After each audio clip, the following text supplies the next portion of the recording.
అది నా గొప్పతనం అని చెప్పాడు ఆయన. అది నా గొప్పతనం అని చెప్పాడు. అంటే దీపం ఆరిపోకుండా ఇళ్లలో కుంపటి ఎట్లయితే ఉంటుందో, మళ్ళా కుంపటి ఊరలో ఎట్లా మంట వస్తుందో, ఈ కుంపటి ఆరకుండా కాపాడినటువంటి వ్యక్తి నేనే చెప్పాడు. అంటే 3 తరాల తెలంగాణ ఉద్యమానికి సజీవ సాక్షి జయశంకర్ సార్. నేను నిజాలు ఇదొక ఆస్పెక్ట్. ఆయన గొప్ప పని చేసి దేశంలో ఉన్న మేధావులకి, దేశంలో ఉన్నటువంటి రాజకీయ నాయకులకి వీఆర్ స్టిల్ సీకింగ్ జస్టిస్ అని చెప్పి ఒక పుస్తకాన్ని ప్రకటించి ఈ దేశంలో అన్ని వైద్యాసులకి, అన్ని విషయాల వైద్యాసులకి, రాజకీయ నాయకులకు పంపించి ఒప్పించినటువంటి బుక్ ఆ బుక్కే స్టిల్ సీకింగ్ జస్టిస్. ఎన్నెన్ని కష్టాలు, ఎన్నెన్ని అవమానాలు అదంతా ఇప్పుడు చెప్తే ఉండదు. కానీ ఇలా ప్రొఫెసర్ జయశంకర్ సార్ ఆయన తెలంగాణ కోరుకున్నది నేటితో తెలంగాణ కోసం కాదు, ఒక ప్రజాస్వామ్య తెలంగాణ కోసం, ఆకలి కేకల్లోని ఆత్మహత్యల్లోని ఒక సుసంపన్నమైన తెలంగాణ కావాలని కోరుకున్న జయశంకర్ సార్. ఇవాళ అహంకారపు తెలంగాణ ఎవరు కోరుకోలేదు. సో అదంతా రాబోయే కాలంలో తెలంగాణ ప్రజలు ఏం చేయాలని చేస్తారు ఎవరి విషయం. కానీ ఒక్కటి మాత్రం సత్యం, ఇవాళ ఒప్పుకున్నా ఒప్పుకోకపోయినా మొత్తం తెలంగాణ తెచ్చుకున్న తర్వాత మన నిధులు మనం కష్టపెట్టుకుని మన పరిపాలన మనం చేసుకునేటువంటి అవకాశం రావచ్చు. కానీ ఇంకా ఎక్కడో కాడ తెలంగాణ ఉద్యోగులతో నిండిపోతున్నట్టుగా ఫీల్ అవుతా ఉన్నారు. కాబట్టి జయశంకర్ గారు కళ్ళగన్నా నిజమైన మనిషిని గౌరవించే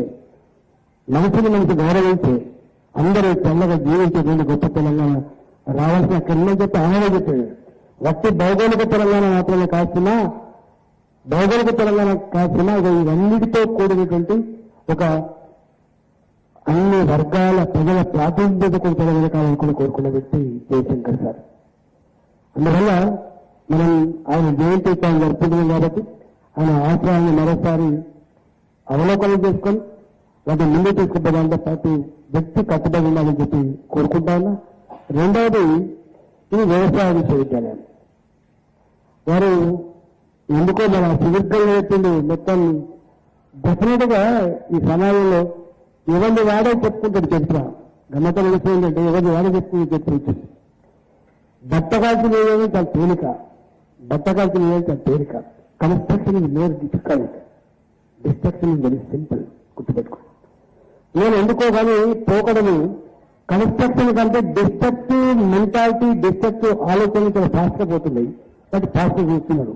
దానికోసం మనం సంజాయిషి ఇచ్చుకుంటే మనం మాట్లాడలేదు. ఎవరి చరిత్ర, ఎవరి క్యారెక్టర్, ఎవరి కమిట్మెంట్ అవన్నీ ఉంటాయి. ఆచరణలో ఉంటే తప్ప అది ఎక్కడికైనా మాటలు చెప్పుకోవాల్సిన లేదు. నిజంగా నేను ఒకటే నేర్చుకున్నాను. Everything is possible through commitment అంటాను నేను. పరిపాలనలో ఇది సాధ్యం కాదు అని ఏది ఉండకూడదు అంటాను నేను. అది ప్రజలైనప్పుడు, అది అవసరమైనప్పుడు, అది ధర్మమైనప్పుడు తప్పకుండా దానికి ఒక మార్గం ఉండాలి తప్ప దాన్ని పెంచేటువంటి అధికారం ఎవరికి ఉండదు అని. మంత్రులు ఉన్నప్పుడు కూడా చాలాసార్లు చెప్పిన, అరే మంత్రులుగా నేను ఉన్నదే ఒకవేళ అది ఏమైనా అడ్డంకిగా ఉంటే, ఇప్పటి పరిస్థితులు అనుగుణంగా లేకపోతే మార్చేయగలమా కదా మనం. చట్టాలు చేసే పనిలో ఉంటారు పాలకులు, ఎమ్మెల్యేలుగా ఎంపీలుగా చట్టాలు చేసే దాంట్లో ఉంటారు. ఎప్పటికప్పుడు మారిన పరిస్థితులకు అనుగుణంగా ఏవి అడ్డంకులుగా ఉన్నాయో, ఏవి మనం నిర్ణయాలు తీసుకుంటే మనం పురోగమించగలమో అలాంటి నిర్ణయాలు తీసుకోవడం కోసం, అలాంటి చట్టాలు చేయడం కోసం ఎమ్మెల్యే ఉంటుంది. కానీ దురుపయోగశాత్తు ఇలా ముక్కు కట్టించపోయేటువంటి ఫంక్షన్లకి, ఇలా సారి కట్టించపోయే ఫంక్షన్లకి, లేదా పెళ్లిలకు పోతేనే ఒక ఎంపీ, బోనాల పదవి పోతేనే ఒక ఎంపీ అనేటువంటి స్థాయికి దిగారొచ్చు. కానీ నిజంగా పాలకులుగా ప్రజా పరిధిగా చేయాల్సిన పని అది ఉంది. కానీ దానిలో విషయంలో కూడా ఇది ఎక్కువైపోయి తప్పకుండా ఎవరో ఒకనాడు అది రావాల్సిన అక్కడ మాత్రం ఉంటుందని చెప్పి మనం చేస్తున్నాం. నేను చెప్పింది ఇలా సాధ్యం కాదు అంటే సాధ్యం కాదని చెప్పినా వస్తాను. ఈ సిస్టంలో ఉన్నాము, ఈ సిస్టంలో ఉన్నాము. నేను ఒక చిన్న ఎగ్జాంపుల్ చెప్పి నేను ముగిస్తాను. నేను ఫస్ట్ ఆర్థిక మంత్రి అయినా. ఆర్థిక మంత్రి అయిన తర్వాత నాకు సివిల్ సప్లైస్ కూడా వచ్చింది. నేను పక్కన నాకు గుర్తొచ్చింది, నేను ఎక్కడి నుంచి చదువుకున్నా, నేను హాస్టల్లో చదువుకున్నా. నాకు హాస్టల్లో ఉన్నప్పుడు 165 గ్రాముల బియ్యంతో వండిన బియ్య పెట్టేటోళ్ళు 165 గ్రామ్స్.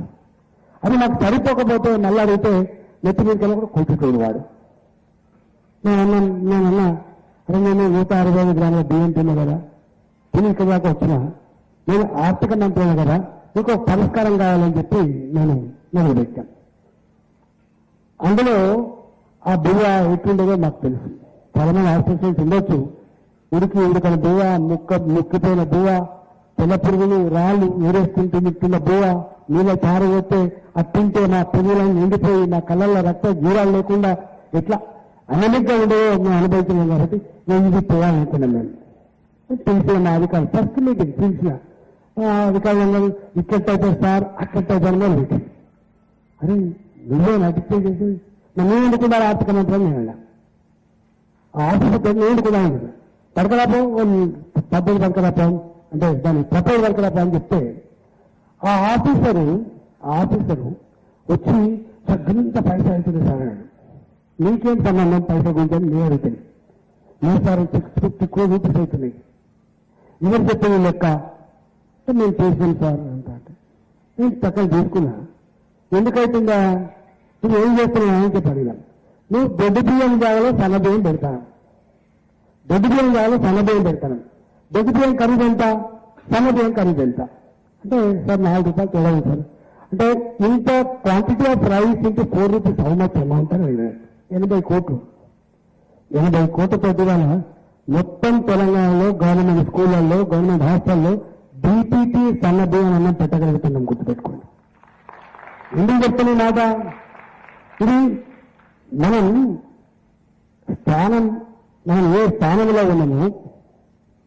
ఏ స్థానంలో ఉన్నామో మనం ఏది సరి చూసినామో అది అన్యాయమైనప్పుడు సరిచేయగలిగేటువంటి ఆలోచన చేయని వాడు ఎంత పెద్దగా ఉన్నా ఎంత గొప్ప బాధ్యతలున్నా అది వేస్ట్ అంటాను నేను నా వ్యక్తిగతంగా. ఇవాళ మీరు అన్నారు జానా గారు ఇట్లా చేసినది చెప్పడమే కాదు, ఒకవేళ నిజంగా తప్పు జరిగి ఉంటే రెట్టిపైకి చేయాలి. మీరు అటు చెప్పడం దాన్ని పనిష్మెంట్ కూడా గుర్తుపెట్టుకోండి.